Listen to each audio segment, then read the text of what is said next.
Disparition de Lina. Ces rendez-vous attendus qui pourraient tout changer. Des suspects assistés. L'association Les Bonnes Étoiles de Lina soutient la famille et sensibilise au cyberharcèlement. L'insoutenable attente n'a que trop duré pour les proches de Lina. Cela fera bientôt 6 mois que l'adolescente âgée de 15 ans n'a plus donné de signes de vie. Pour Fanny Kroll, sa mère, cela ne fait aucun doute, Lina connaissait les personnes qui l'auraient approché puis embarqué ces jours-là. J'espère qu'il y a des gens qui vont culpabiliser tellement se sentir mal qu'ils vont parler. J'espère du plus profond de mon cœur que ça va délier des langues, a dernièrement confié sur France 2 celle qui est persuadée qu'il fallait être plusieurs pour kidnapper Lina. La thèse de l'enlèvement a également été reprise par Hervé Miclot, journaliste aux dernières nouvelles d'Alsace. En effet, l'analyse des données téléphoniques du portable de Lina montre que 2 minutes après l'envoi d'un dernier message à son petit ami Tao, la batterie ou la carte SIM du portable a été retirée ou l'appareil a été détruit suite à un choc ou de manière intentionnelle.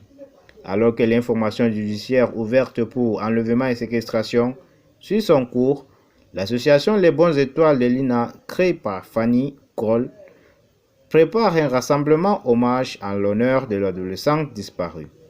Ainsi, le 20 avril prochain, à La Plaine, se tiendra un concert du groupe de rock White Note. Un rassemblement auquel pourraient participer des personnes impliquées dans la disparition de Lina. Le mois passe et c'est maintenant que la famille de Lina a besoin de nous, a expliqué Frank Kreger, chanteur et guitariste du groupe. Les recettes de cette soirée, que les gendarmes ne devraient pas louper, seront renversées à l'association et serviront à financer les frais d'avocat de Fanny Kroll.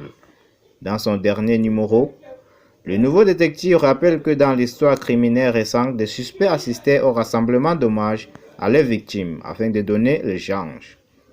Didier Barbeau, un agriculteur qui avait assassiné sa femme avec l'aide de sa maîtresse en 2013, à Vrit, Loire-Atlantique, était en tête de cortège lors de la marche blanche. Jonathan Daval, lui, était carrément venu à l'enterrement de son épouse. Sur son site, l'association Les Bonnes Étoiles de Lina informe qu'elle a pour objet d'accompagner et soutenir dans sa souffrance la famille de Lina et ses proches. Les recherches de Lina, la famille, ses proches et Lina à son tour.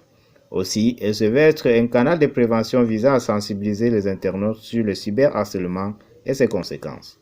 En février dernier, la mère de Lina s'est livrée sur l'enfer qu'elle vivait depuis plusieurs mois lors d'une conférence de presse. À cette occasion, elle était notamment revenue sur les rumeurs tenaces au sujet de sa fille qui sont d'une violence extrême. La situation est déjà insupportable. Des fois, je me dis que je traverse l'enfer, avait-elle déclaré.